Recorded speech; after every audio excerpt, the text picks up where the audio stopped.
Good. Come here to me. We're going to be very German. We're going to start at 2 minutes past 4. It's exactly 2 minutes past 4. How's that? That suits you, does it? Listen, come here. What we're going to do is, I'm Mick Fortune. This is Aileen Lambert. And what we're going to do, we're asked by Senan and the lads here from the Wexford Arts branch to do a talk for the Folk and Track Festival. So we said, right, let's go do it. And we realised it was a bigger job than we thought, because you'd work on so many different projects and you'd forget what you would do and just be backlogged and catalogued off in hard drives. So it was a good chance for us to get together and pull a pile of stuff together. So what we prepared is a kind of like a bit of a run through the last about 15, 20 years of material. There's no, like, we could come back on any one project that we talk for 2 hours, 3 hours on any one particular project. We could talk for an hour on any one song, right? So that's what we prepared for you. Yeah, so what we decided to do is give a fairly comprehensive overview of all the different types of projects that we've been working on. But then if there's something you're interested in, you'll see, we'll give mention, or you can find out off us after. There's websites and albums and stuff where it's all archived and all as well. Yeah. For future reference, you know? Yeah, and we've not prepared, notes-wise prepared. We're led by a few visuals, and we kind of work it as we're going along, and that's sometimes the way we work. And I suppose the first thing to kind of mention is both of us are coming from, born and bred in Wexford. I'm on the coast near the Macklemores, Ballygarrett, and Aileen is up near Duffrey from Ballindagan, so either end of North County Wexford. And both from an art background, a contemporary art background, really, a lot of video performance, photography-based work, a lot of conceptual work was our kind of our in after secondary school, I suppose. But we've always had this deep connection to place and to people and to story and all those little peculiar things that make us who we are. And song was always one of them. You know, song was always a form of expression that, I suppose, from day one, it's always been a form of expression to relay love, or to relay sporting feats, or to relay memories of battles. You know, it always serves different purposes. You know. And my area of work, in most cases, is the area around folklore collection. And I came at that area indirectly. I didn't study folklore, but we grew up with a good source and a good knowledge of it, and a good liking of people. I suppose in our area of work, unless you don't like people, you won't get the material you get, or you won't get the experiences, whatever. So we've got it, I suppose, what we would call a practice, really. You know, it's a wide practice. So I could spend 20 years of collecting on film, mostly, and I won't go into that with you, right? While Aileen's would be... Right, this is me singing in a classroom down in Rosslare. This is part of Music Generation, but that's only quite new to Wexford. For years then, before that, I was working with the Heritage and School Scheme, and I still do a lot of that. I was in 3 schools just this last week, 3 days. It's shocked in a Gael, a lot of the schools like to touch on traditional singing, but a lot of them now, in fairness, like I say touch on it, because sometimes it is just a little one-day visit, but a lot of times I get to go into the school and spend 5 days, a day a week for 5 weeks, and I have the entire school coming together to sing a bunch of traditional songs they've never heard of before, that the teachers never imagined the kids would like and actually sing. The 6th class boys, reluctant 6th class boys, up and singing. So I love sharing songs in that context. So that's outside. We're not going to talk about, well, it comes into one of the projects, the Songs for Our Children project, we'll talk about later on, which kind of came about because I was looking for more songs to sing in schools. So we decided we'd just write them when, you know, we can't find any more. So we got a bunch of singers together. So the other, I suppose, another aspect of my practice that we won't be talking about so much is just as a solo singer. I was guest up in the Goleen Song Club just a week ago, last Friday of last weekend, and actually Wednesday week I'm in Blackwater. Blackwater will come up again, all right, because I just did a lovely project out there, a lovely song collecting and recording project. So there's a singing club out there now, and I'm going to be guesting there Wednesday week. This is the first CD of my own that I've put together, solo and accompanied song, and it represents one of my particular interests, which is the repertoire from Wexford, but also the connected and contrasted repertoire in Newfoundland as well. So that's just to give you a flavour of that. Yeah, so we're going to talk about stuff that we're not going to tell you about, right? Go that stuff. But it's just too big, lads, I'll be honest with you, right? But it's that practice. Aileen mentioned something there, again, this is not rehearsed. This idea of sharing was always part of our deal, always part of our practice from day one. We were tired of seeing in the art world and in any specialised things of not opening up their conversations to include other people. And I always felt that was a missed opportunity. It was a missed opportunity for me when I was collecting working with the area of folklore back in the late 90s. My own mother and father, who had folklore brimming out of them, they didn't realise I had folklore brimming out of them. Yet I was going and I was meeting academics who hadn't got the capacity to even talk to someone and refer to other academics, other research pieces of work. And I always felt that was the missing link, was that, just taking from people without just giving back. And it's always been part of our practice, this idea, the best we can to share what we can. And we've done that in different ways over the years through. And of course, given the times we're in, one of the main ways we use to share that at the minute is social media. Yeah, and it's a funny one.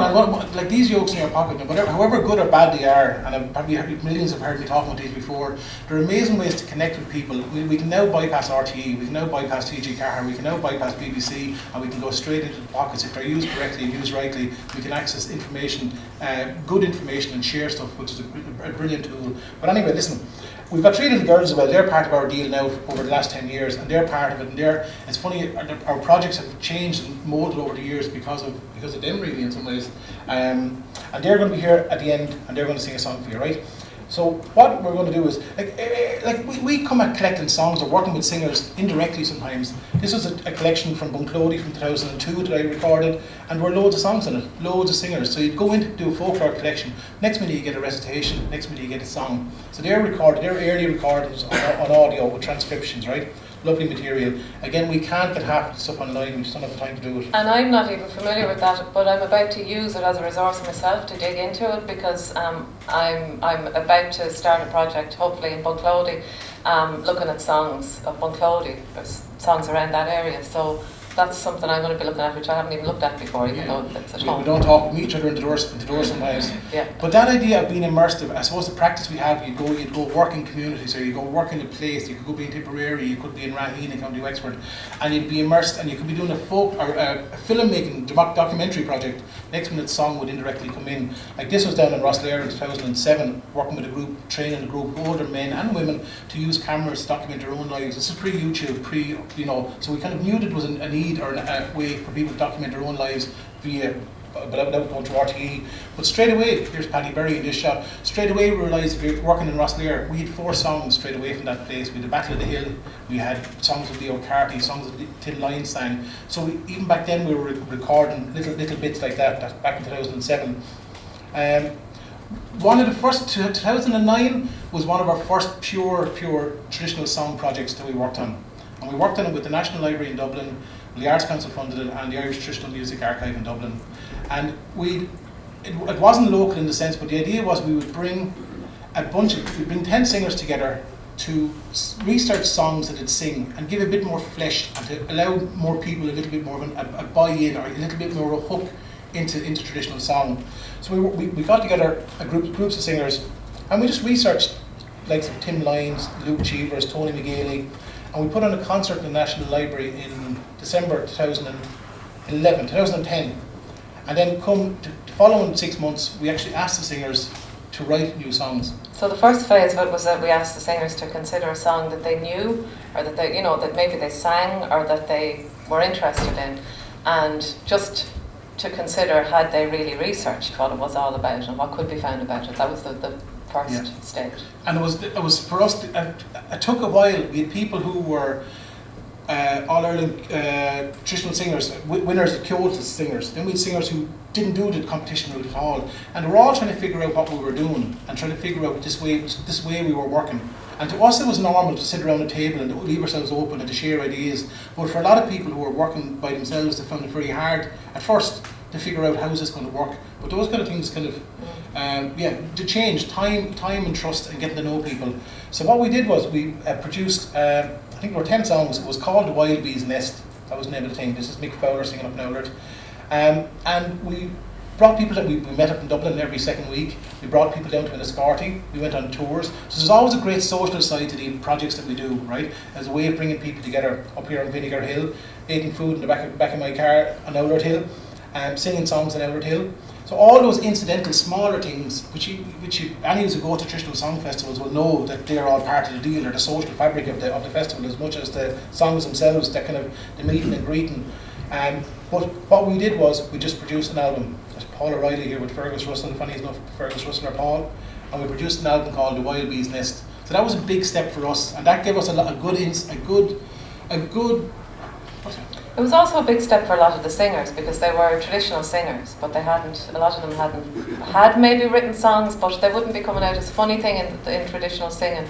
Sometimes people might even have written a song themselves, but they mightn't. They might say they collected it from some fella up the back of the hill, rather than actually admit to it, which isn't like in other art forms, I suppose, where you're always putting your name forward. So it was a big step for a good few of the singers as well, who hadn't written before, or hadn't been recorded, or written new songs, or put their name to them before, you know. Yeah, that's something Aileen has touched on. This idea of maybe it's an Irish thing that you don't want to be seen to put yourself forward a little bit, you know, that kind of way. And I find it still. I know a few examples of that. So that was a big step. That was a big step. And to have new songs into tradition. Mm-hmm. And I know, like every year in the FLA, there's always new songs written. There's new songs written for competition. So there are new songs out there, right?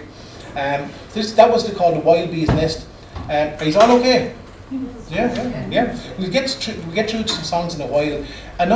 The next project after that, again working with the same partners. We worked a bit with the Irish Traditional, the Irish World Music Academy. What's it called? The Irish World Academy of Music and Dance at UL. It used to be the World Music Centre. Yeah, the Hall of Sullivan set up and all. Yeah. So we work with Sandra Joyce there. So again, those similar partners again, and bringing people in again, and all different types of singers. And singers, here's the other thing as well. Singers at different levels. And that's really important as well. This idea doesn't always have to be top drawer, this kind of top drawer thing. They can be singers, because the social side of it is so important, I find. And any people who go to singing sessions at festivals realise that space is there for everyone. And without all those singers, we don't have a healthy event. This was called As I Roved Out. And again, one of the things we're beginning to notice ourselves as we get older, our conceptual art background, whatever you want to call that, this idea of thinking too much, right?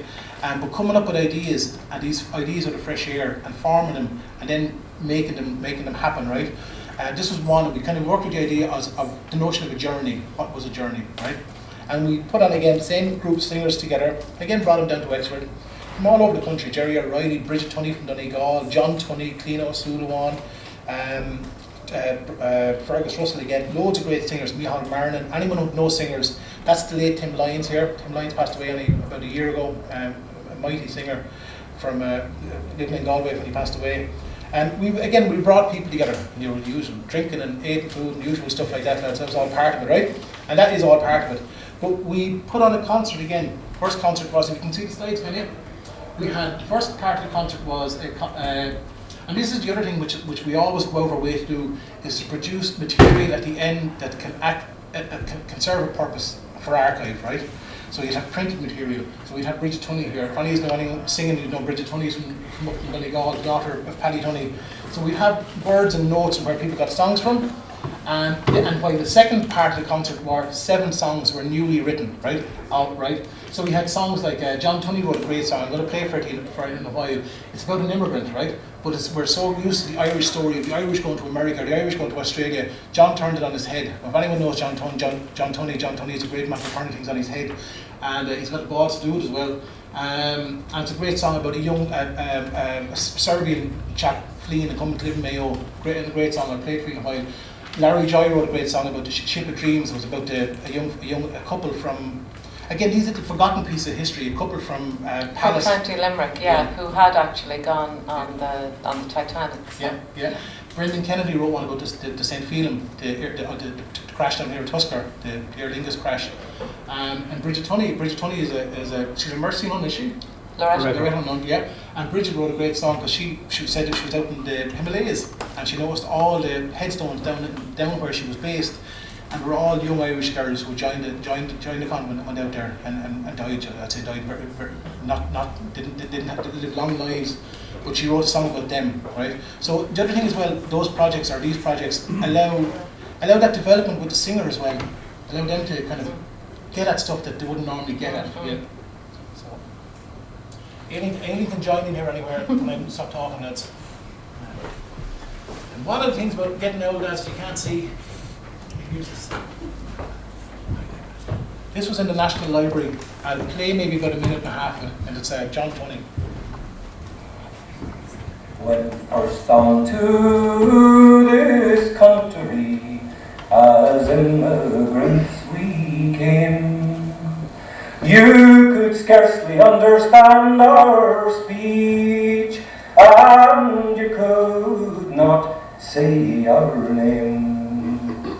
We were fleeing persecution of a kind you could not know.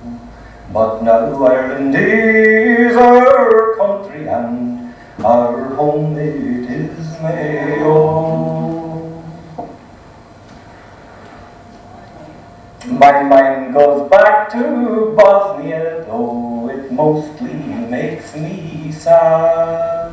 I recall the streets of Mostar where I played when just a lad. My friends, they all loved football, but judo was my game. At training hall or in tournament, there was none who could meet him. My teenage years were happy, life was innocent and good. Orthodox and Catholics lived in our neighborhood. But Croat, Serb or Bosnian, it was all the same to me. Under Marshal Tito's velvet fist, at peace and in most ways free. In the mines of Srebrenica, where I earned my daily bread, there I met Katarina, and in springtime we were wed. But when Tito died, the war soon came, my country fell apart, with cruelties on every side that would shake the stoutest heart. £4 billion the UN spent the war for it to contain. Lay down your arms and we'll send troops, the Serbs for to restrain. But no courage from the Dutch was seen on those 5 fateful days, when Vladici released his thugs, they looked the other way. I'll stop it there. It's a powerful song, isn't it? Yeah, John Tunney, if anyone knows John Tunney, he just brings a different an energy to his song. He's after recording an album with all the Tunneys there just before Christmas, so it's coming out. We worked with John a good bit on stuff. So all those songs are available online. They're all up on YouTube. They're different sources. They're all there, right, for people. They're all there somewhere, right? So if you really want something after this, you may ask, because you won't always find it easily. Because every time we do something, we would endeavour to, like, anyone that came away from that concert has that handout. You're always trying to produce stuff so that it gets out and it's recorded and it's shared. That stuff went up on YouTube. We probably used Vimeo. I know we used Vimeo for some of my early projects. So unfortunately, for us to put everything now in a one-stop place will take an awful lot of time and resource. But it is all there somewhere. Yeah. We need a year. We're saying to ourselves, we're getting older, we need a year. We're dealing with digital material, stuff recorded on tape, material that could just go like that if a hard drive fell, or could just go like that if the electricity went, right? And they're memories, but they're digital memories, whether it's the folklore collection to me, which is massive, right? But literally we didn't have broadband until a year ago, so that was one of the reasons why we didn't get half the stuff up. Another project we worked on was a song called, based on the child ballads, and we did for 3 years in a row, again with the same partners, National Library, Traditional Music Archive, and we looked at the child ballads. Johnny is no child, and but Francis Child.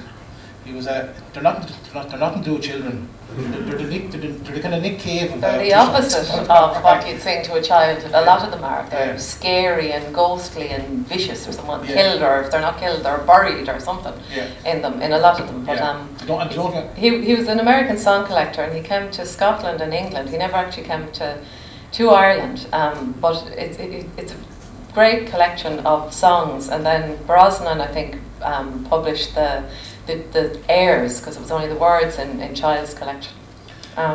But there's lots of really ancient ballads that had, of course, been in the Irish repertoire, but no one had ever really shone a light on them, I suppose.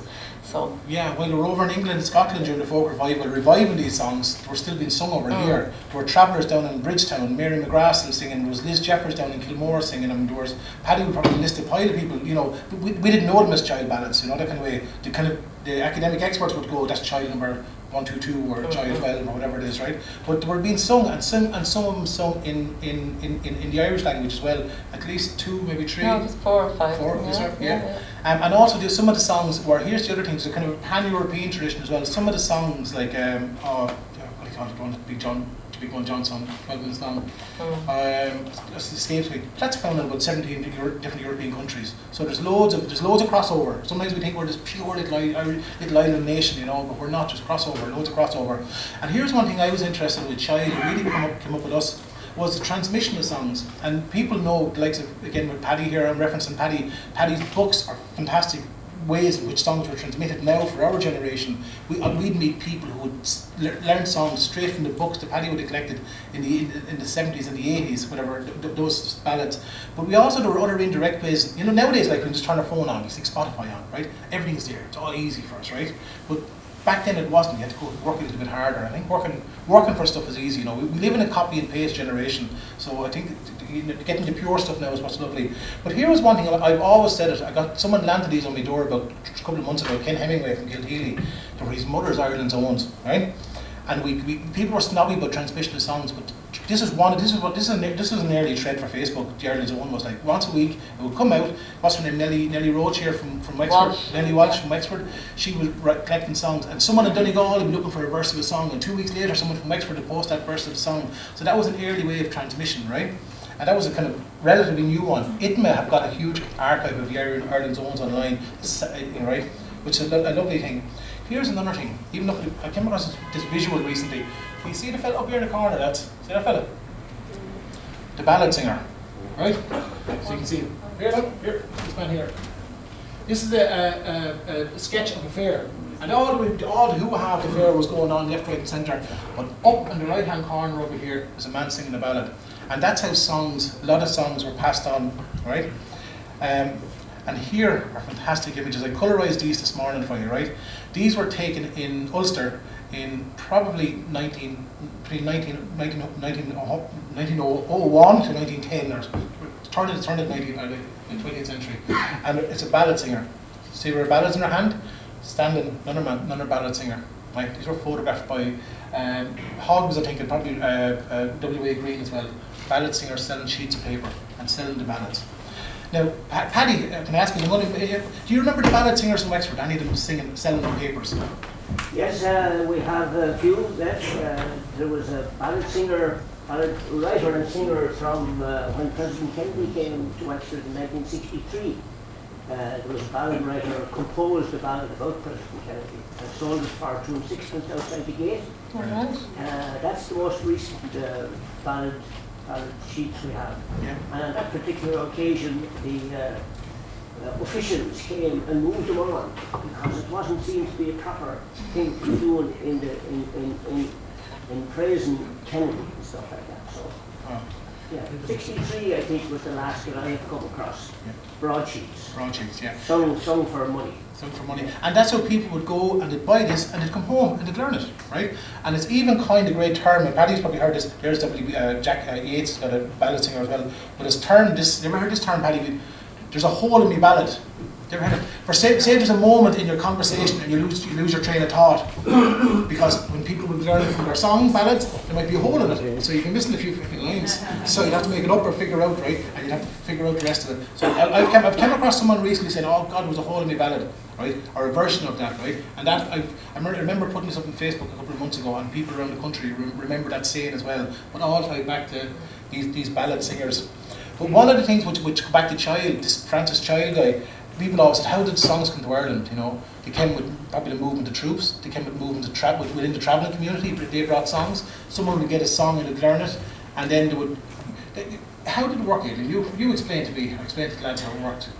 How it worked? The ballad. They'd go into printers, and sometimes they would sing the song. And someone, yes. You mean for the broadsides? Yeah. So the broadsheets or the broadsides came about. Yeah. Well, sometimes a fella would have a song and he'd go in. I've heard an account of a travelling man where he'd have picked up a song from somebody, so he wants to make a few quid. So he goes into the printer and he sings the song across to your man, who types up the words of the song or his version of it, which may not be exactly what he heard, and hence loads of different variations of songs. And so the printer would type it up and run off however many issues of it for him, and he'd then be obviously selling it on for a profit on the street. Yeah, and that's what it works. And you get loads of, they call them, there's a kind of technical word, they're called mondegreens, because they're kind of half-heard words, and then someone will say, oh, that's, and they'll make up the word. Like there was one lady, there was a fella, he was shot, he was laid on the green, and he was laid on the green. Wasn't that the story? I hate it when I have to finish. He does this with jokes as well. He'll start a joke, right? And then I'll be going, oh God, I have to finish it for him now. So I think that line is, there was a line in the song that was something like, and they laid him on the green. But when that was said fast, it was, they laid him on the green. So somebody picked it up as being Lady Mondegreen. So if you hear somebody singing a song and they have it wrong, you know, I mean, it happens, pop songs or anything, it's a Mondegreen is what that's used to describe the muddled words. Yeah. There's a lovely one as well, whatever, there's the song, I think one of the Hannah's singing is a Wexford girl with an Ulster accent, right? And we always said it was a Wexford girl. I was up in the Goaling the other night, and because they knew there was someone from Wexford coming, they had a load of Wexford songs. It was brilliant, it was a lovely welcome.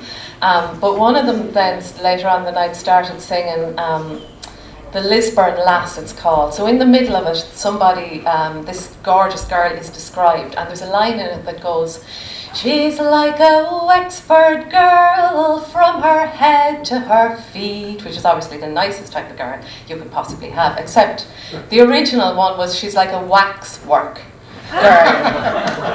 And Geordie Hannah, or someone before him, had changed it to Wexford, which I loved. And when she started, I knew this was coming up, and I was waiting to see which she was going to do. So in honour of having a Wexford guest, she stuck to the Wexford girl, which is lovely. I have a lovely recording from 2010 in Bunclody of a woman in Bunclody singing a lovely song in praise of Newtown Barry, right? And it's in Newtown, every verse would end with, in Newtown Barry by the banks of the Foyle. And then it would carry on how beautiful the buildings were. And I asked her at the end, I said, where in the name of Jesus to get that song from? I said, there's no River Foyle near Newtown Barry, if I need to know that, right? So Newtown Barry is the old name, not everyone might know. So Newtown Barry is the old name for Bunclody, which of course is where the Slaney flows, but they were singing Newtown Barry on the banks of the Foyle. So they changed it from Lovely Derry or Lovely Londonderry. So basically she didn't want to change anything. She loved the song, so she changed it, that's it. So that's how things can slip into tradition very, very quickly, right? And that's okay. Anyway, here's Francis Child. Francis Child idea, how are we doing for time? We're good. Francis Child, this is Luke Cheevers and Eve Parsons. So the joke almost there was, the idea was to put a man and a woman together to sing child ballads. So that was the man, woman and child. But it also meant you got a lovely repertoire. You got to hear, you know, often in a concert where you hear a singer sing a song or two, you just got a lovely balance with the male and the female voice, and you got to, you know, 6 or 7 songs from each singer in these paired concerts.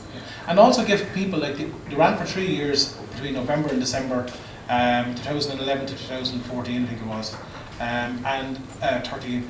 And the idea, even the singers themselves, we would meet every second or third week and even give them you've got 12 songs or 10 to 12 songs, this is what you have to do. So they knew some songs, then they'll go research other songs as well, you know. And what's lovely as well is, like, again, Bridget Tunney or Grace Tolan were saying that sometimes we don't have to go, we don't have to be, sometimes we love the idea that we got, our great granny was a traditional singer, and we would go right back, and we're pure as snow, right? But I remember Bridget Tunney saying, I got this from YouTube from a singing of Joan Baez, right? So those things, you know, right? Yeah. So there are no rules, right? You know, and it's your interpretation of the song. So there was the lineup. So really fine singers, Rosie Stewart, Lee, all these are online, right? Again, Hammy Hamilton. If anybody's know anything about music, Hammy Hamilton is a gorgeous flute player and a maker of flutes. Hammy blew us out of the water. We put him and Sandra Joyce together. This lovely, relaxed Belfast, West Cork mix, you know, that kind of way. Oh, it's just gorgeous. These songs just rolled out of them, right? Len and Roshi, loads of people together, right? Jim McFarland. And all those concerts are online. And what's really good is all the concerts have handouts, again, with notes of where people got their songs from, right? And that's really important for people researching. They're available online, they're available as PDFs if you want them, right? And for all these projects, I mean, they weren't just performance projects, they weren't just concerts that were programmed and put on. All those people came together at various times and locations and sat around the table and sang a bit of a song and chatted, whether it's, you know, they were researching a new child ballad that they hadn't sung before, or whether it's composing a new song for the song composition projects. And the shared knowledge and information and feedback, you know, is really what makes the projects what they are. Yeah, and Aileen got a chance to work with Tim Lyons, Tim who passed away. And again, the songs that she was, you'll explain the songs. Do you want to do some of Johnny Barden or one of those? Do a little bit of Johnny Barden or Lauren Lafferty. Yeah. Johnny Barden, this version, Aileen would have got from Mary McGrath, and we would have worked with Mary's grandniece down below in Timon. Mary's a travelling woman, and I think Tom Munnelly came down in 71 and recorded Mary. He recorded loads of songs. He recorded up around Bunclody as well, some of the Connors from Bunclody. And over the years with our work, see, this is not just kind of a flash in the pan thing for us lads. This is our lives. Unfortunately, our lives are just like that with everything we do. You know, that kind of way. There's no turning off work in our house. We just work. That's it. Not sure. It could be at worse, I suppose. So this was Mary McGrath's version. Mary was Paddy, and probably more people here would have known Mary McGrath. I never did. But we did that project with her grandnieces. It was a traveller girls youth group in Timon. And one of the things we did was we brought this song to them actually and sang it with them because they weren't familiar with it. That link was just been lost, I suppose. I won't sing all of it, I'm just going to give you a flavour of it. Because it's a little bit unusual as well. And it's a version of a child ballad some of you might know as Willie O Winsbury, that I would have heard first maybe from the likes of Dick Gaughan singing it, who does a lovely version of it. I'm going to skip through maybe a few verses and we might get a little bit of the story. Oh, there been a red squire up in Edinburgh town, and a very red squire was he. He reared one comely daughter again, and a very fine girl was she. Was she, oh, a very fine girl was she. She was gazing out o'er her father's castle walls for to watch the ships sail by. Oh, have you some heavy sickness, he says, or in love with some young man? Young man, or in love with some young man?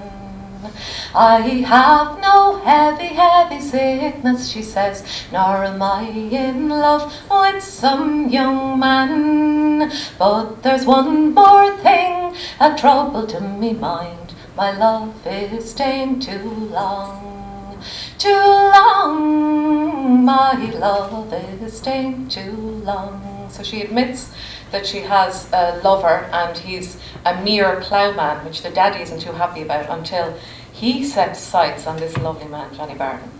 It's very good looking apparently. So it says, on came he a-tipping down the stairs with his suit of finest silk, with his two dark eyes and his curly hair, and his skin was as white as milk. As milk, yes, his skin was as white as milk.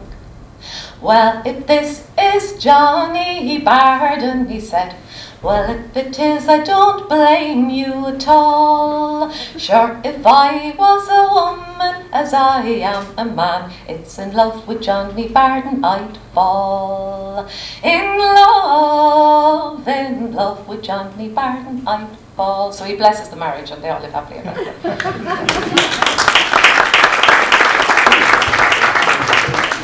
Just to let you know, like we can't go into this in depth because but they're handouts, right? And to see handout after handout, all with notes, where they got the songs, all like classes. You could do a PhD on one handout alone, right? And again, all online, right? And the other thing as well, Jerry O'Reilly did 3 talks for us on child ballads in Ireland. Jerry was married to it was Anne Munnelly, was the late Anne Munnelly and the late Tom Munnelly, her brother and sister. So Jerry had been knocking around with Tom and Anne for years, so we're always accessing and recording and meeting people, and so we did these lovely talks there available online as well. Are you still okay?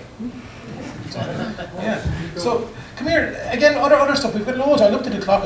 We've got 23 minutes left, right? So this is another project actually. Again, a very simple project for the Bealtaine program. We were commissioned by Bealtaine in 2015.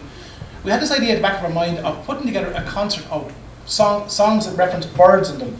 So this is a project called the Birdsong project, and we got together a group of singers and we put on 5 concerts around the country, right? And we had John O'Byrne was in it, Mary O'Brien, Paddy Berry here, the Wexford contingent. We had a Leinster one. There were so many dubs. We put out a Dublin one for the dubs themselves. So, and these all took place during the month of May, right? But we also invited traditional singing sessions to put on a themed singing session that month around birds. And we were expecting a couple of. We asked some people to record. We got back notes and pictures of people's notes and how many songs were sung that night. There was 500 songs sung in the month of May 2015 that had some kind of reference to birds. Now some of them were loose. Now to pass really the entry for this, they literally needed to mention a lark or a wren or something somewhere in the song. It was very loose, just to have some little bit of a thread of a theme. But like there's singing circles and singing clubs have cropped up all over the country, and we just threw the idea out to them. I don't think they've ever done anything before or since like that, where they just all over the country that month, loads of them picked that theme. So on their meeting that month, they sang those songs, and they sent us the list of the songs that were sung, the recordings and that, which we have not all up online, mind you. But yeah. So these are. I'll let you listen to one of the songs. These are songs. There's songs up in Derry, songs over down in Coolnessmere, down in Waterford, songs in Galway, songs up in Dublin. And again, all the handouts are all there with notes of where people got their songs. And even some of the songs, like songs in Galway, Tim Lyons did one version, one on Dwee, and then there was an Irish language version of it as well. So all those notes are there. I might just let you listen to a little clip. So this is Maurice Layden. Yep. Another fantastic singer, an Ulster singer. There's a great connection between Wexford and Ulster. I was telling someone at the start, there's a great connection. There's always been, historically, and there's always a great connection with song as well. A turn and the swallow when the cuckoo is called in Norwood land and valley, and the tern and the swallow flies over our bay. Then it's longing I be for the land of my father, where Ban and the black water sweep down to Loch Nay. Ah, home I have made in the land of the stranger. 'Tis many long years since I've left Errique. Still an urge makes me follow the tern and the swallow, where Ban and black water sweep down to Loch Nay. Pause it there, but just to give you a taste of the quality of the singing, gorgeous stuff, right? We just realised we had a little word there. We're fierce behind time, lads. Are you okay, are you?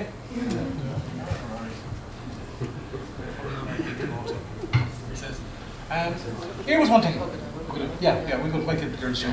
Actually, one of the things we noticed within our traditional calendars, because we're not talking about folklore here as much today, our calendar dates like 1st of May, or our May bush, Halloween, or even our harvest dates, there were very few songs that we knew about around them. Even St. Princess Day, very few, right? So we always had songs. Like these are straw boys up in Sligo, but we had straw boys up at the back of Mount Leinster and the Wexford side of Mount Leinster as well. And not as much outside the county, but definitely in the Wexford side. I only recorded a man a couple of months ago who remembered the straw boys coming to your house for the weddings, right? And this is my mother getting dressed up for Halloween, all up to my grandmother's house. There she is. But so this idea of getting dressed up and marking those dates, they were always big. Disguise and dress and role play, and play was always really important. And there were little verses and songs, right? Here's your wizard. We're going to actually have a song in a second. Maybe the girls might sing it with me, would you? There's a wizard in another great Wexford term, North Wexford in particular, again, St. Wicklow, right? And there's loads of devilment around Halloween. There was always devilment around Halloween, robbing lads' gates and causing trouble and there was loads of stuff. Too much for me to go into here, right? But we have a little song. We decided our girls, you're a bit early. Come here for a minute. And I decided that there was little bits of the folklore and the stories around Halloween that we had grown up. They were very particular to us in Wexford that we thought we'd write a song. So we wrote a song for the girls, and we'll give you a little bit of it. Right. I think we'll do it all. Do it all, We okay. get started. Yeah, go on. Now Nellie knows this better than me. This is Nellie, Epi, Epi, and Nan. And this is a song called Hugada Hugada Te Pop Jack, which is a great bit of nonsense. So it works as a grand bit of nonsense. There is a little story to it as well. Yeah, my mother, and again, I found this in Mayo, I found it in Waterford, I found it in Wexford. Halloween night, you'd never throw out water because it said the souls were walking around. The dead came back and they walked around. And my mother always said if you were throwing out water that night, they'd always warn the souls by saying hugada hugada. And some up in Mayo would say hugada hugada tishka salak, right? And it was basically little Irish language sayings that still survived in our speech here. Even for calling pigs, you'd call harish, which comes from Harris Jock. It was even calls we'd have for animals. We're still laced with Irish still here in Wexford. So this is hugada hugada, it's about Halloween. Yeah, so there we go. These ready? Let me see where At Halloween in the dark of night, with our wizards on, we looked some sight. All dressed up in our lads' clothes, covered up from our heads to our toes, with a hugada teapot jack. Tonight you'd better wash your back, with a hugada, my mother said. Tonight's for the living and the dead. We traipsed the fields and walked the roads, all dressed up with our heavy loads.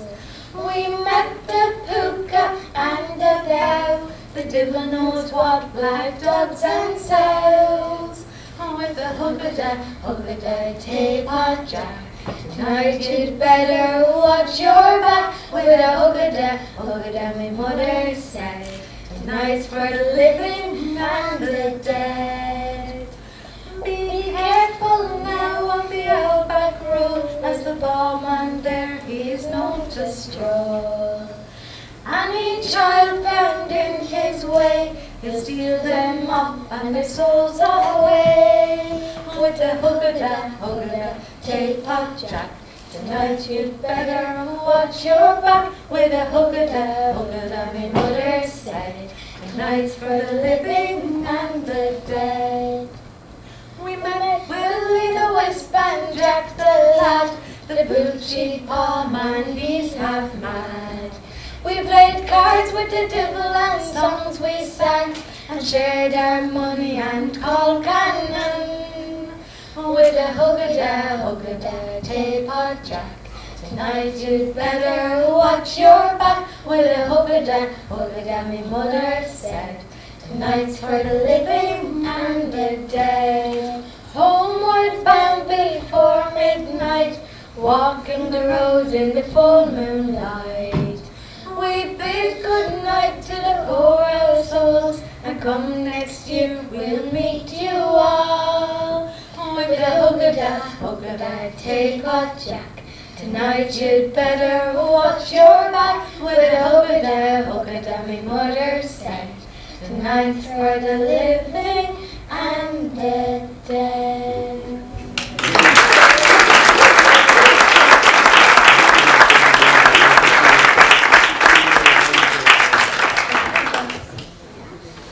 Yeah, that was made up on the spot. Things are best made up on the spot, aren't they, sometimes? Join my life. Here. And the girls also come out, they get dragged into loads of stuff we do because that's what we do. And other things we do, I always find as well, I'm always shouting, and we're always shouting for Wexford, because sometimes you feel we're a little bit left out, right? And you feel sometimes the narrative is that all the old folk tradition laws on the West Coast, right? That's no narrative probably spun out of Dublin, probably. The ones in the West were shouting better than us, we were. And every year, without fail, RT goes down to Dingle for the Wren boys, right? And the travellers up in Monclody go hunting around still. I know people who still hunt around in parts of Wexford. And we kind of start to believe then that it's somewhere else, it's not here. We have to go somewhere else for something. And I think that kind of slowly chips away at us. And I suppose the work that we do and why we do it is to just basically to reaffirm people. I know this stuff exists. This exists in Carlow. It exists in South Kilkenny. So to give those places that wouldn't have a normal a shout out to recognise. The social media has helped that an awful lot, to be fair, right? So even things like we go hunting Duran up around Curragreek where we live, who was done in Bunclody right up until the 60s. Faded away. Anyone spot the ram there? Yeah, Big Bird? Big Bird is there, lads. Big Bird is there, right? In the coffin. Yeah. And all the little verses are still there. You'd have different versions of me, different moment verses of them here in Wexford. We've got a really lovely mix. We've got loads to choose from in Wexford. We've got a great mix of the classic mummers, the mummer set plays, then we'll have more kind of Christmas plays, then we'll have more Renboy kind of. It's hard to explain in this quick conversation. But I suppose one thing Michael was saying is, you know, people can be very purist and particular about costume, wearing costume from a particular era to represent what folk is, you know. Whereas here you'll see, well, nice multicoloured wig and plastic masks. I have to say, even that we did our own version of the Ran, where you mention, you know, local place names. So we've Shrockmore and Ger Murphy down the road gets a mention in it, you know. So you make it your own in whatever way you want to. And that was a tradition in Bunclody. Recorded men only a couple of months ago always went off on St. Stephen's Day with a scalp in their arm and a little bush in their arm and carried it and walked from Bunclody out towards Kilteely, stopping off at every door, little gangs getting money, right? They're up until the mid-60s, right? And whatever works, we made up our own version of the Red, but then after it, the first year, Baby Shark was, you know, everywhere. Yeah. So we sang Baby Wren after we did the proper Wren by song. Yeah, but the Wren by tradition is found in Wales, it's found in the Isle of Man, it's versions were found in Brittany as well. So it's not always, you know, it's not all, and again it's done up in parts of Clare, it's done all over the country. Parts of South Kilkenny never gets a look in, loads of stuff there if people want to look in, right? And you can go out day or night, right? Other little things as well, Wexford ones as well. Guggen, lovely Guggen stuff, like Guggen tradition. You know, for an egg, a Guggy egg, yeah? The Guggen tradition was big here, mid-Wexford, around Ballyburn, around that part of Wexford, and Castlebridge Screen, the gangs would go out like this and knock on their neighbour's door, Gugs, eggs or money, ma'am. Or my grandmother said when they went out to Ballygard, it was me Easter egg on you, but that was it. So we had little verses even for the kids we had, was it? Gugs, eggs or money, man, Gugs, eggs or money, man. I can't remember now. Girls, you still there? Yeah, okay, come here, quick. Nelly! Come on. Quick, how does that little verse go? Come on. Do you remember? Gugs, eggs or money, man. Gugs, not for your frying pan. Gugs, we do bake. Lovely. Chocolate eggs, that's it. I know it now. May I sing it now, though? Gugs, eggs or money, man. Gugs, not for your frying pan. Gugs, lovely eggs. We did bake lovely chocolate eggs. It's another excuse to go begging, basically, for chocolate eggs now, you know. But. Yeah. And here, I want to show you a photograph. Look over here, lads. There's Wexford. There's Finland. Right? Same tradition, young ones dressed up with little sticks go out. The exact same way we've been told by people in Wexford who went out Guggen or on the Togies was the exact same way. Loads of these cross-European traditions at Easter, going begging looking for stuff. The Saturday before Easter Sunday, right? Right? All I want to show you, when we see the Straw Boys down in Kerry, Straw Boys up in, I think this could be in Armagh or down, Straw Boys in Poland, right? Straw Boys in Poland, lads. So loads of our things we think we're pure, but we're not. There's loads of we're all joined in. Only recently have I come across uilleann pipes in Poland, not bagpipes, uilleann pipes, right? Right? And I didn't, because we were always told uilleann pipes were, you know, the story was they took them down during the war and fighting the English, that kind of story. But yeah, probably the uilleann pipes probably know better than that, did you? The Polish pipe, now they wouldn't be as sophisticated as our ones, but they are. But they're an uilleann pipe, yeah, another arm pipe, yeah. Come here. We won't fight your stuff. Well, miss it, actually. Yeah. We will. He's all okay. We just prepare too much, that's our problem. So that idea of, we would do long projects, then sometimes you do a short project, right? A short seasonal project. This was one we did. We were asked to do it by the Wexford Walking Trails a couple of years ago. Now it's a very quick one, but the great thing in Wexford, we've got great people. I can phone Paddy Berry, I can phone John O'Byrne, I can phone someone, and if they can help you, they'll help you, right? And that's the great thing about County Wexford. So we put on a concert out in Tulloch and Tullish, out in Owlert Hill, on harvest-related songs, just for an evening, for these walkers were going on a walk, and just to bring people into the space. It's an amazing space anyway. Not everyone will know about Tulloch and Tullish. It's the 98 monument that's up on top of Vinegar Hill. Owlert Hill. I mean, Owlert Hill. I knew that. Yeah. But it's a lovely, lovely space for singing in. The acoustics in there are lovely. So we've had a couple of concerts and random singing. And things like, I saw Ronan and Phil do this song down below in the Rosslare weekend, God, maybe 10, 15 years ago. And I said, I wanted this. And it was all, you go around with things in the back of your head. And I said, right, I'm going to ask you to do this for me, and I'm going to film you doing it for me, right, as well. And that's the thing, we'd film these and broadcast them live. So straight away, you could have 5,000 to 10,000 views within a couple of days. And you wouldn't get that, like, this is production, lads. That phone, or maybe a bigger camera hooked up to an Elgato card, right? That's all you need, right? And I see people doing live productions and are looking for 20 grand and 30 grand and 40 grand. And I do it for €5 credit, you know, that kind of way. and that's the truth, but technology has changed, right? It's just changed an awful lot. But I love this. This is the Peter McCall song. And it's a trashing song.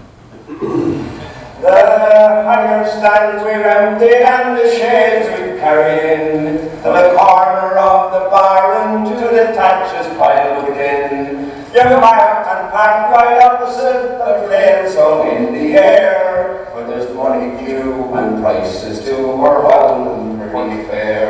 What a whack for that and a smack for that, the flails they burn these morning. What a whack for that and a smack for that, the mornings will be hard. Sure to get in Wexford by and by, there's no man be better off than dancing.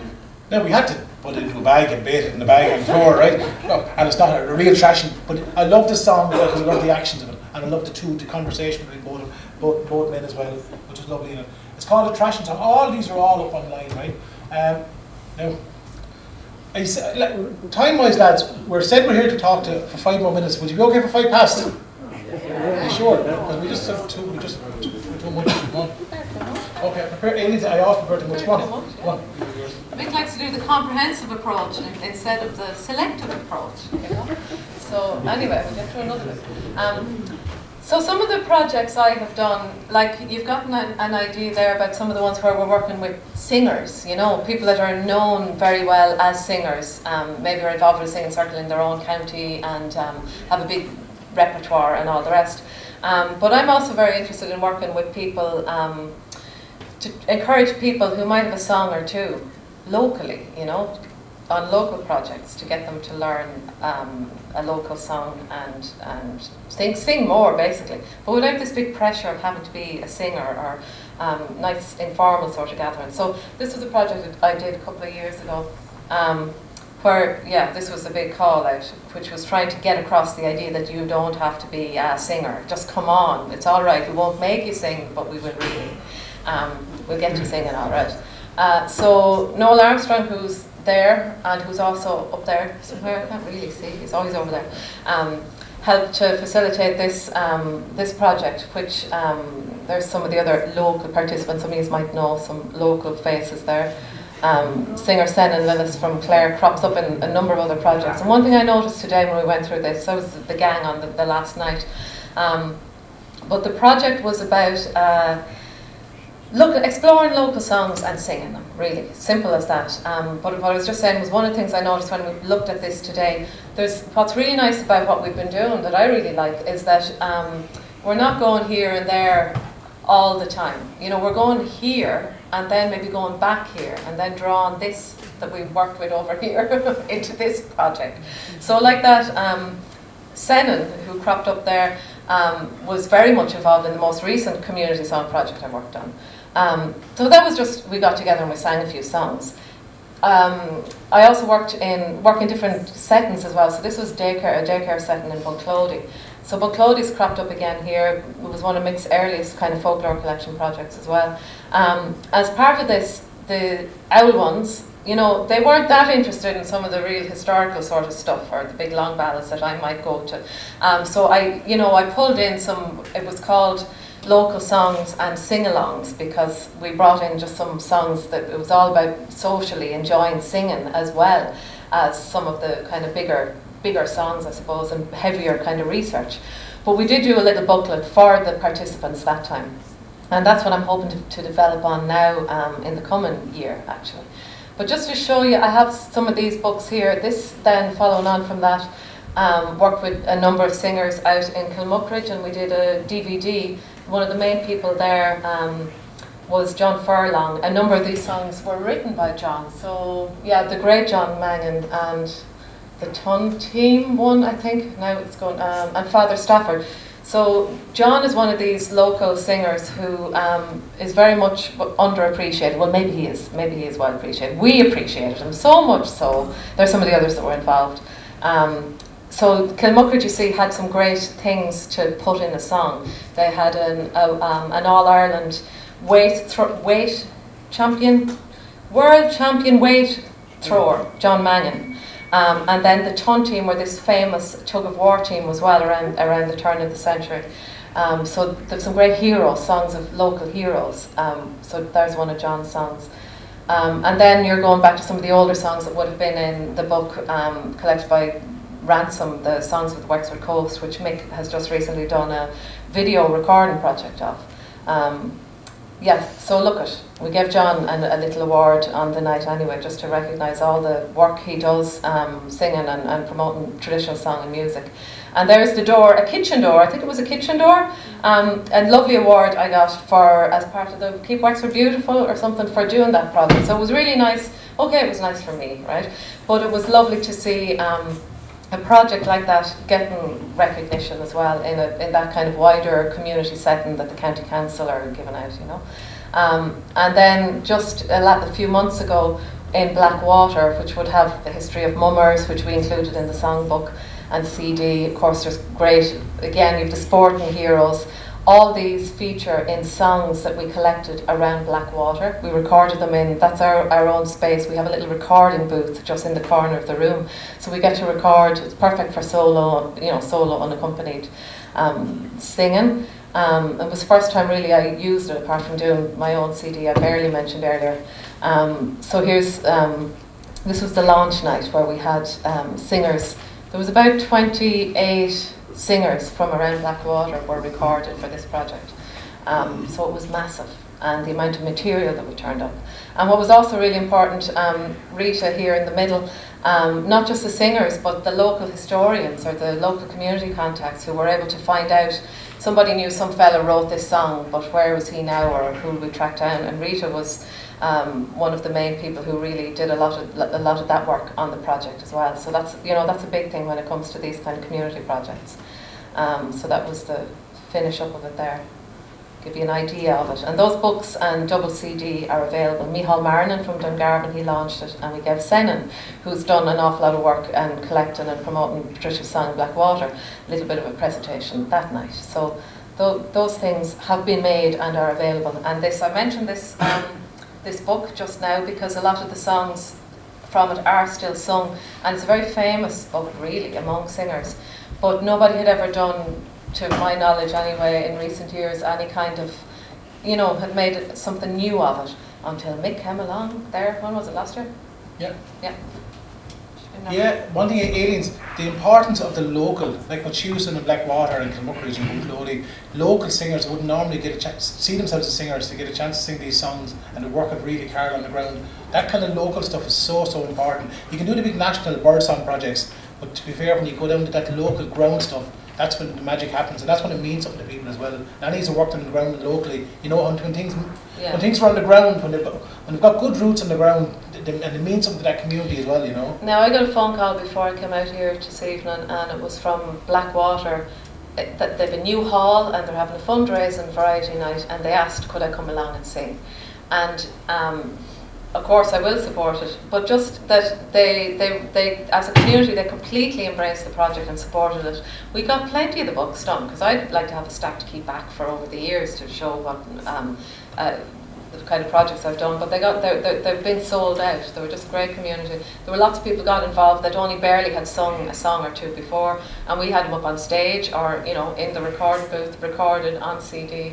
And there's going to be, in the upcoming Trower, there's going to be a little feature on it. Micheál Marinin wrote a feature about it for that as well.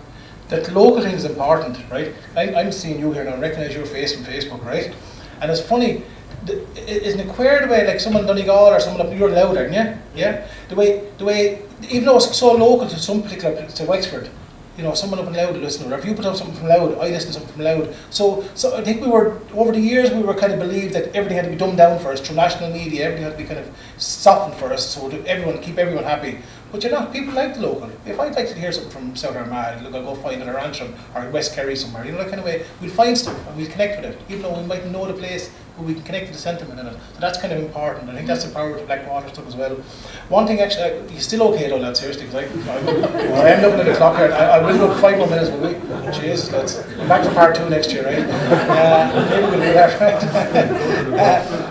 One of the things funny, I grew up on the coast, and I grew up near Ballygarrett. Father Ransom came from Rockridge. And it's funny the way counties or places are connected.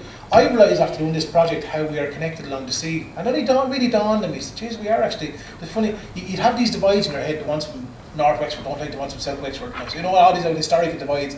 Then you realise, hang on, the fellas in Rosslare, you over here, you fish from Cahor, you probably find that as well. The connection along the lads who are involved, Yarn and Lye, or fishing for herons, that we're connected in a different way, that kind of way, and we've got a bigger picture. There's always a saying that a Wexford man would go to France before he'd go to Thurles, because the sea was always a way to get out and go somewhere, right?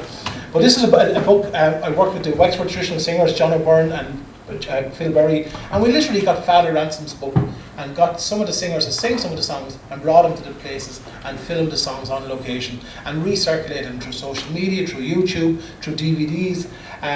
The idea of these songs and getting them back into the places in which they're from. And it was a different community. It wasn't a community like a village, like a GAA or a parish. It was a community connected by the sea. I know there were other songs in it as well, but there's a connection there. The ones who grew up by the sea, they feel these differently, I think. I shouldn't be saying that, right? So we just recorded the singers to sing these songs, and I'll fly through them, right? And even things like, you work out stuff as you're going along. Even I found when I was working with Father Ransom's book, you'll find lovely visuals. You'll open up the book and you'll take a photograph of that song in the beach where you're filming. And even things like that, just visuals keep turning up. This is the only time you'll see these, because I don't know what to do with them. That kind of way, because you produce so much stuff, right? There's the Pomona. There's one song about the Pomona. It was an immigrant ship that sank on the way down from on the Blackwater bank. I think there was 400 people drowned. It was like a massive, massive tragedy. It's not that well known really in the scheme of things. And there's a song about it, and those songs were so powerful to remember those incidents, right? But it were small incidents of a smaller fishing disaster or a big thing like this. And here's John O'Brien showing me the sketch of the Pomona. There's a rocker memorial in Blackwater. As I'm getting older, I begin to realise rocks are more important. A rock will be there in 300 years' time with a name on it. These old plastic signs and metal will be gone, right? And there's the Pomona. There's the ship, and she sank. And bodies washed up all up along the Wexford coast. And when I grew up near Cahor, they said there was 70 bodies on the Cahor pier, right, at one stage. And where lads from Cahor went down, a diver from Cahor opened up the hatches. The usual thing, the crew bailed out. The captain said the crew bailed out to hit the bank. The captain, they closed down the hatches, in fact. Yeah, so they give couldn't people get out. No chance. And they set sail. They went from Dublin to Liverpool on the way over to the States, mostly poor Irish immigrants, right?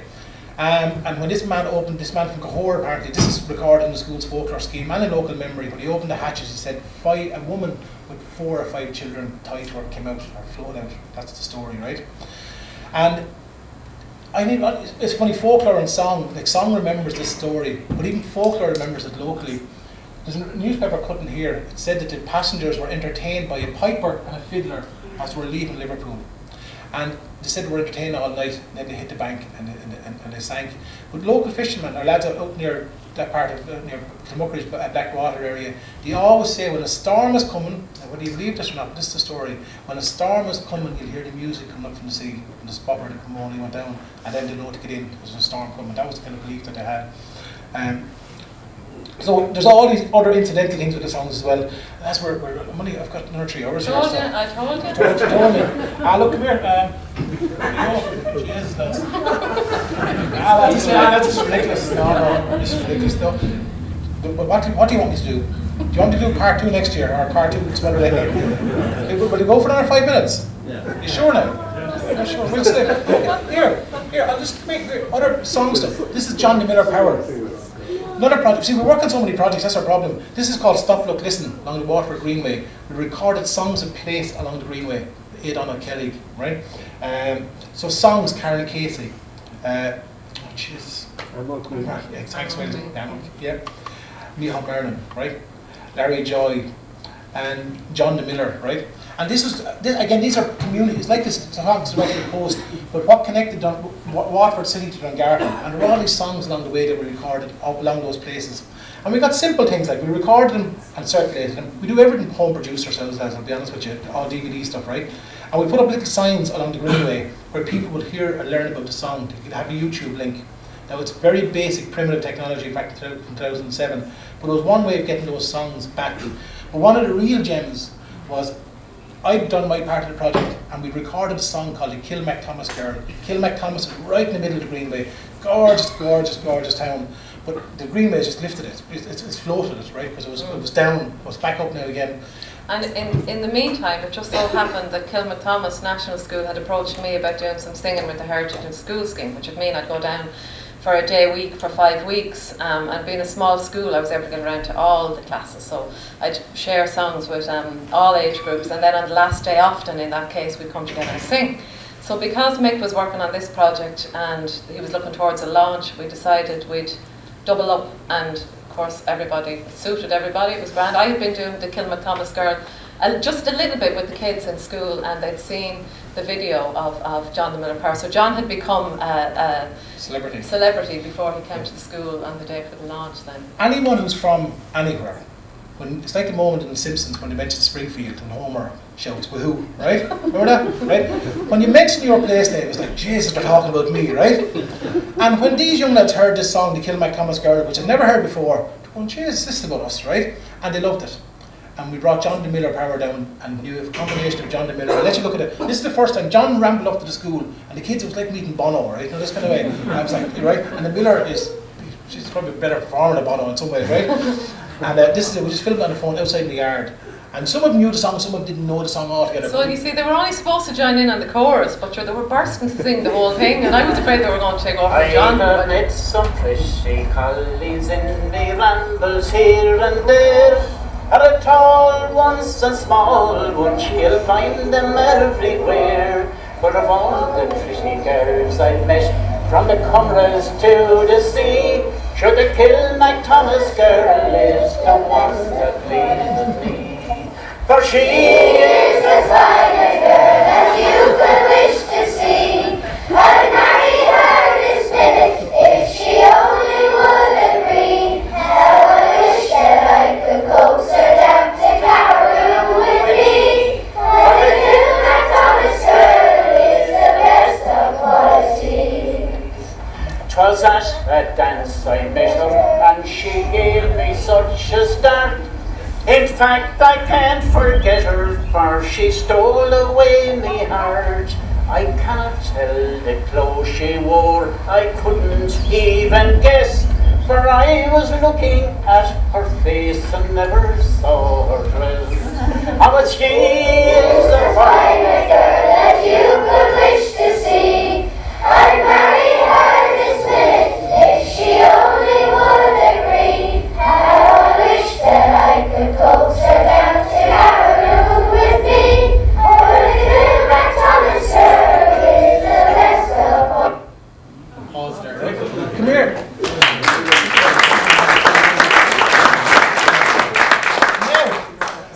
Yeah, come here, we're going to round up our girls, we're going to end with a song for you, right? There's more I could show you. You'll find stuff a lot on Folklore.ie or on my page or Aileen's page, or just email us if you're after something. Just don't be afraid to contact us. We'll have it. As I said, we're trying to buy a year. We're trying to get the resources together to take a year to do archive all our stuff. Right? We've been talking with different people over the years about getting it done. We need to get it done because it's, as I said to you, it's all digital, right? These are things I'm not going to show you. Come here. Listen, Chair. Presently, I'm working on a new. We went when Aileen's grown up. The girls will show you very quickly. We spent a month in Newfoundland. We were out there in 2006, 2007. Paddy was out there with us, and I went out to follow a Maybush and photograph that. But sure, he ended up.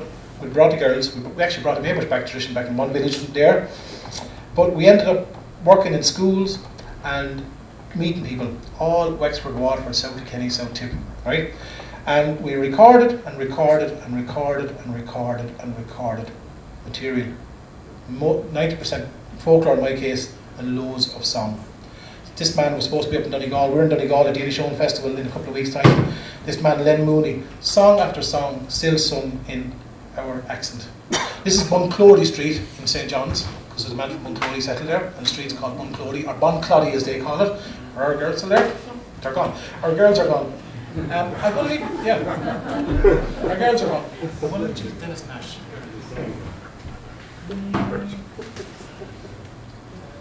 You talk for a second, I'll look for this. Yeah. Sing a song yourself, baby. Yes. Right, let's see.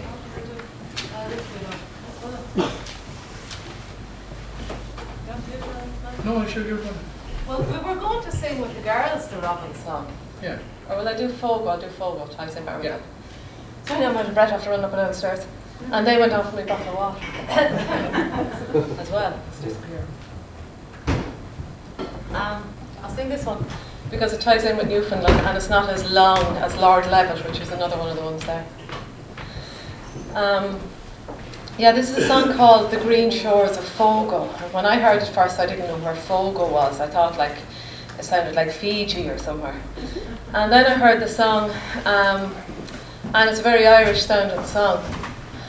Of course, it is really. Now, if you read about it, it says, according to the collector Kenneth Peacock, it's a locally composed song in Newfoundland on the island of Fogo, where your man who's singing about the woman he left behind, he's known and he's named. It's known who he was and who she was. But it's actually the words of a much older song called The Country I'm Leaving Behind. It's got a much nicer air, actually, than that song is usually sung to.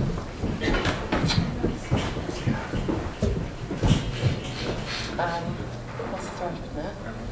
That's it. Farewell to the green shores of Fogo, and fare thee well, Katie dear, true and kind, for I know there's one loving me truly. On old Fogo I'm leaving behind. There's a bark leaves this harbour tomorrow, across the wide ocean to go, and Katie a burden of sorrow. It is more than I wish you to know. Oh, Katie, give over your sighing, and don't be downhearted for me. It's my future that I'm after seeking in a country far over the sea. There's a dark cloud of sorrow hanging over me. There's a desperate great weight on me mind, for I know there's one loving me truly. On Elfogo I'm leaving behind.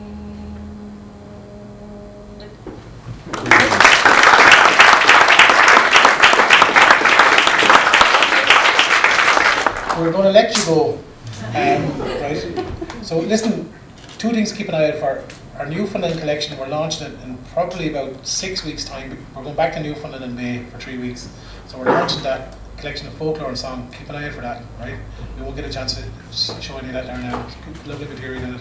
And the project we're working on at the moment is this project, the second strand, called Songs for Our Children. It's basically, we decided that there was a need for songs, age-appropriate songs for children, in singing in their own little natural voices. So we did phase 1 back in 2018, recorded about 12 songs, different singers from all over the country, but 7 or 8 different local authorities involved, and had all those songs in schools in those counties. No, gorgeous little songs that children sing. There were thousands of children singing these songs now. We're hearing the songs at least, and we're even recording them and putting them up on YouTube. We're using them as a classroom aid with words like subtitles, almost karaoke style, to help the kids learn them. So we're working on the second strand of that now, with another 15 singers: John, Tony, Bridget, Tony, Rosie Nicoloid, Sandra Joyce, loads of lovely singers, and that'll be launched. We're launching that in Galway for 2020 for the culture capital, European Culture Capital, in a little village called Skahana in East Galway. We're launching that on the something of June. Let me hear Dennis. I will. I was just saying, I think you'd like to hear though Dennis Nash, who's from Branch, a little community in Newfoundland, just to hear a verse even of it, because it's quite well known how they're, in Newfoundland the accents are similar to here, and I just think you might like to meet Dennis, who we'll be seeing again in a couple of months. Where we were was a little small community of 100 or 200 people within 2 hours outside of St. John's, and loads of music still, house music, and loads of songs still in them. Dennis is 91 or 2 years of age, and he came to our door one night. He always come to our door about 10:30 at night. We went over there for a month, and we never got one day's work, because we're always people. It was an open door. Come in. 1 day's rest. 1 day's rest. Yeah, one day. If your back would be turned next to someone beside you boiling the kettle for tea, right? You'd be up till 1 or 2 in the morning singing songs, right? So Dennis was one of those people. I recorded 5 songs with him one day, just to hear him. He's just gorgeous. My name is Patrick Sheehan and my age is 34. Tipperary is my native home, not far from Baltimore. I came from modest parents, but now they're lying low. And many the pleasant hour I spent in the glen of Barlow. My father died, we closed his eyes outside of the cabin door. The landlord and the sheriff were there the day before.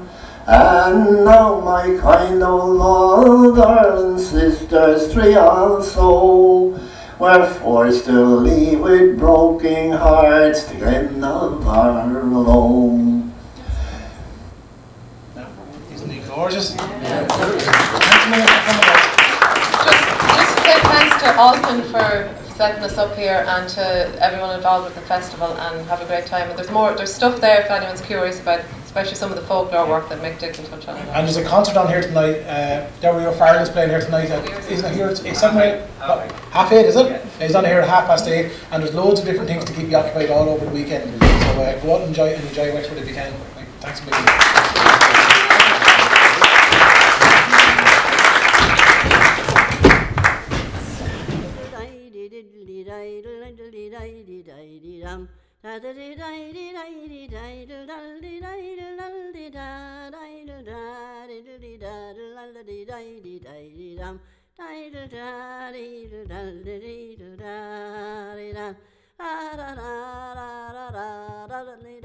Da